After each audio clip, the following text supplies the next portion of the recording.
Hey everyone, it's Gavin Townsend, your hometown realtor who gets it done, and you're listening to Keeping It Real Estate.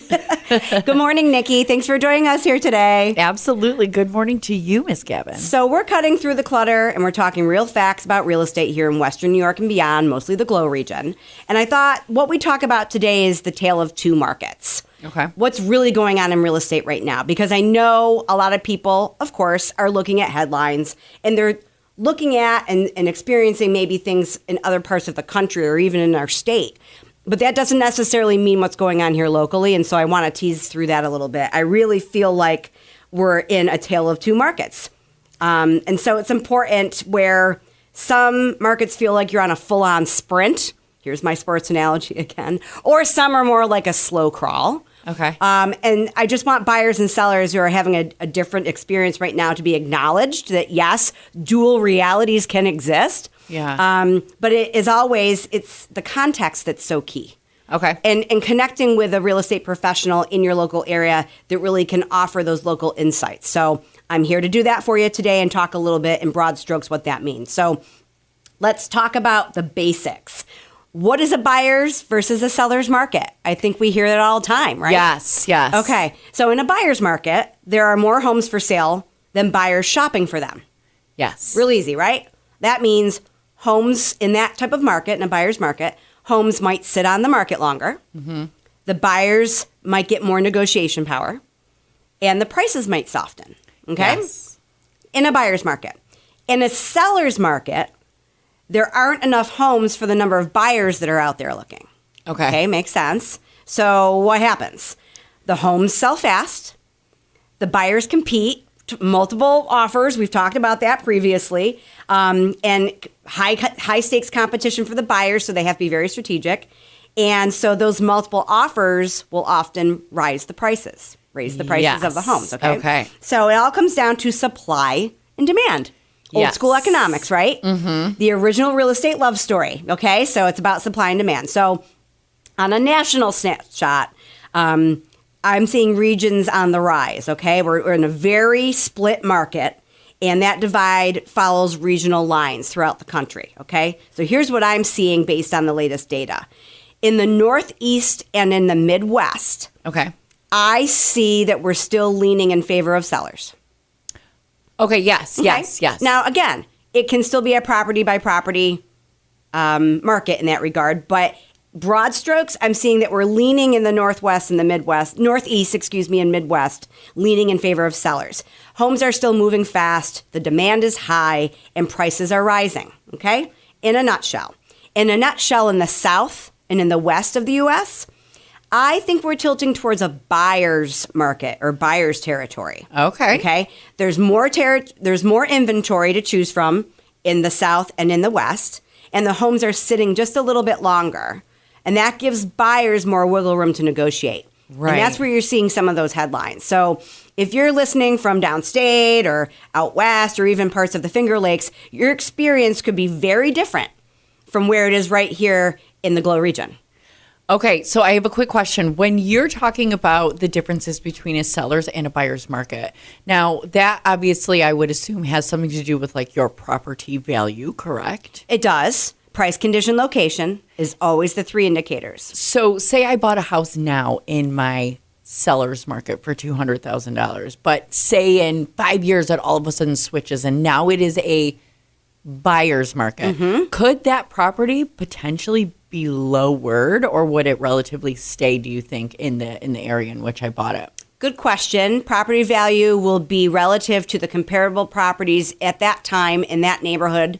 So we don't know. We can't forecast these things directly. But it could drop. It could. Okay. It could. The list price could drop. The market value might drop. That may or may not touch the assessment. Right. Remember, there's three ways to evaluate a home: appraisal, assessment, and market value. So the market value might fluctuate there.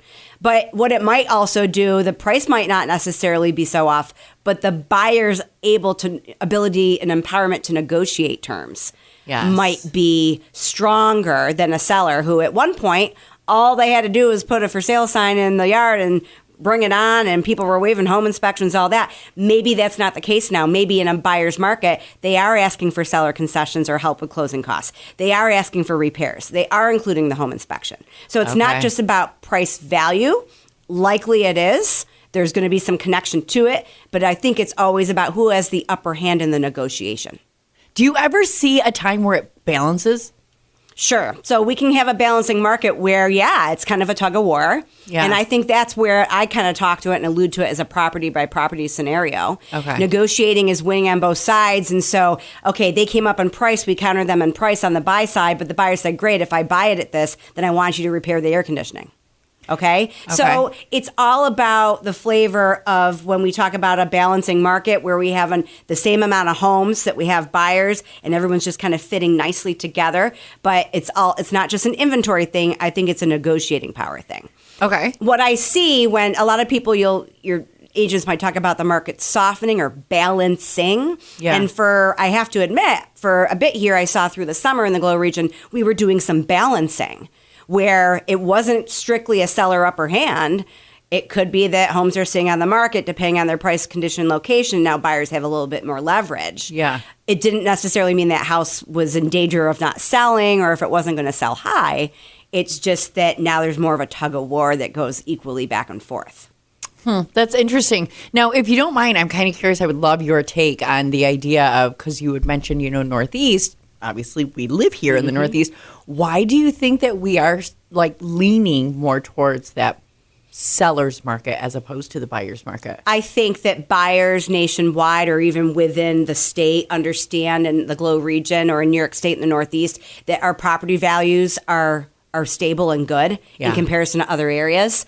I think it points to national disasters and what's going on culturally. I think it points to where the jobs are. Okay. I think it points to a lot of indicators and factors. And so when you've got the national average for a home at an all-time high, creeping towards $450,000, and we in our area in the Glow region where we're really $250 average price, people are maybe thinking that's really attractive. They get a lot of bang for their buck. Our locals might think that our prices are crazy, but people relocating or coming here or looking for that value don't. So they're willing to go up and over. And I hear that too all the time from people that come from out of town, out of state, out of whatever, and they say that, and we're kind of thinking, well.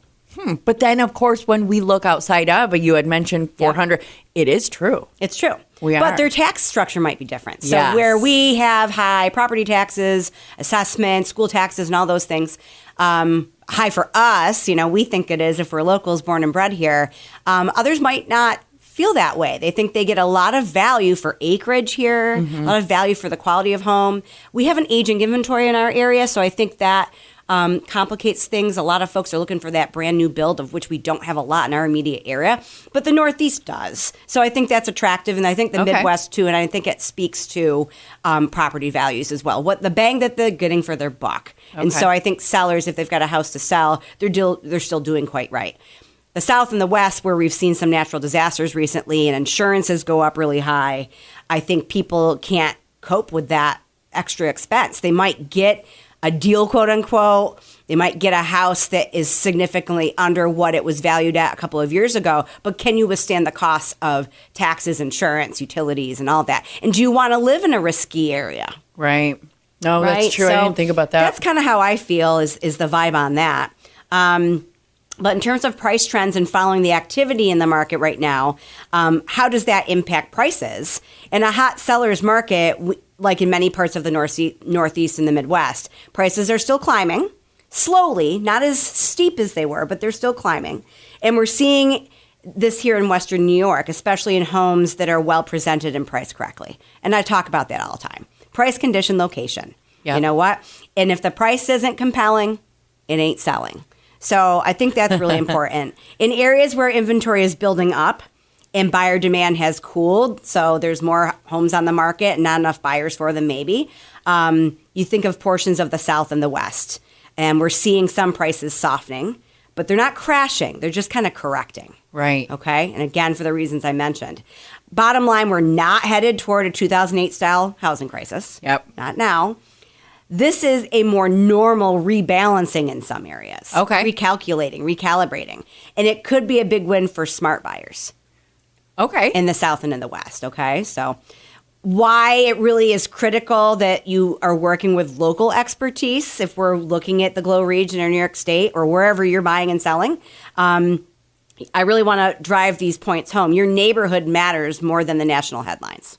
For sure. That's the key, and that's what I think a lot of people overlook. Absolutely. It's important to be informed and contextualize our market from a nationwide perspective. I understand that, but your neighborhood matters more than the national headlines. Yep. Your zip code has a different story than the region. You're right. So Absolutely. Don't say, well, if my house were in Pittsford, it would be $100,000 over, but it's not. And we can't change that location, okay? So even here in Western New York, Warsaw is different from Batavia. Perry is different from Leroy. You can have a buyer's market and a seller's market just a few miles apart. That's crazy. It's wild, right? Yeah. I mean, and that can happen, and that's reality, and that's why you've got to really look at the comps and what's going in those specific neighborhoods. That's where working with a local agent who's active and plugged in is really, really critical so that you can make all the difference in what your real estate goals are and achieving those and coming up with a strategy that really works. I don't look just at stats. I look at the trends, the timing. Mm-hmm. Okay, has a house been sitting there for a minute? Do we have an opportunity? And the people, what's their circumstances? Can we learn about what's compelling to the seller if I'm representing a buyer? Do they need a quick closing? Do they need a prolonged closing? We can make deals when we understand the circumstances. It's not just blind bidding. It's understanding what's personally matters to buyer and seller.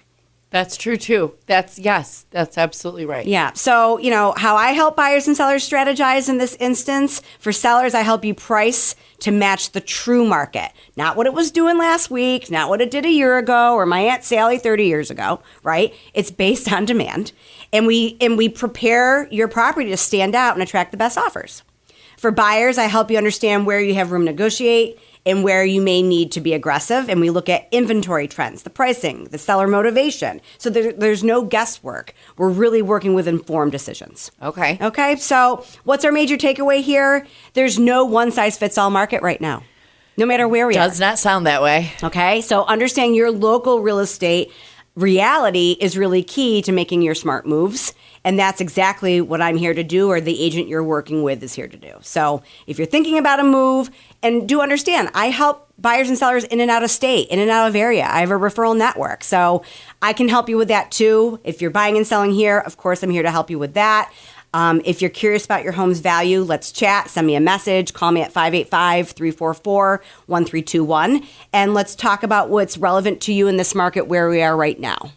So true. And it is so good that you did bring this up, because so often I do hear people, especially now, that are wanting to sell their house and they're wanting and expecting.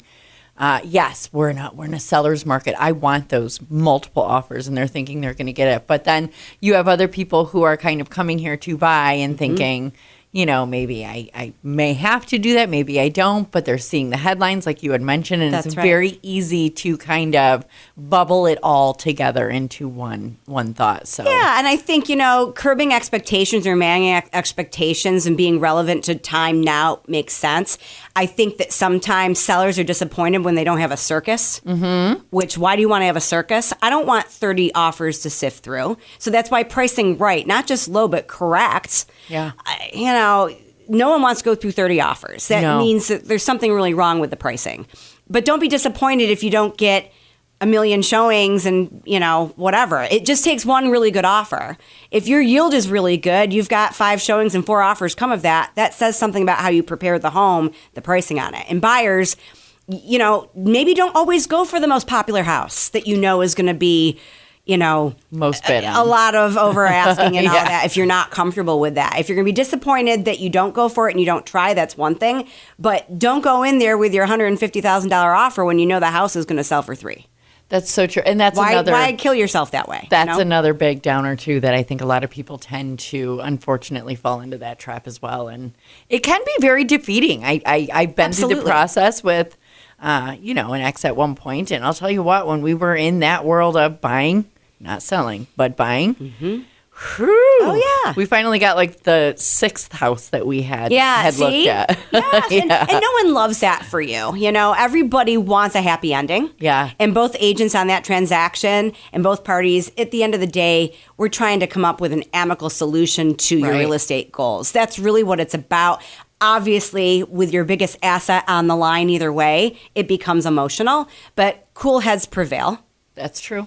And so if you're looking at the data and you're looking at the numbers, I had a client tell me once, numbers don't lie, people do. That's true. So that's why when we're looking at multiple offers, when we're looking at comparables, when we're looking at traffic on things, we want to look at data and we want to talk about data-driven decisions that complement your emotional decisions. No, so true. Well, you're right. And again, thank you so very much for coming in today. And again, I certainly hope and wish you nothing but the best of luck. And I want to absolutely reiterate that if anybody listening is in the market for buying or selling or simply just needing some information, of course, right. Gavin is 100% the place to go. And please, thanks, phone Nici. number again. Yes, call me anytime. Let's realize your real estate goals. 585-344-1321. It's critical to know what's going on in the market at all times, and I'm here to do that with you. Absolutely. And of course, if you ever need any of that information, you're more than welcome to call here at the studio, 344-1490, and I will do everything I can to help pass anything along that That's needs right. to And be thanks guided. for our listeners out there who have called in recently Yes. with questions and things like that. That's so exciting, and I really appreciate it. And like you always hear me say, if I don't get back to you in 30 seconds or less, I will. So I really appreciate the great feedback we're getting, and thanks for your calls. Absolutely. Well, thank you, and you have a wonderful day. You guys too. We're keeping it real estate on WBTA.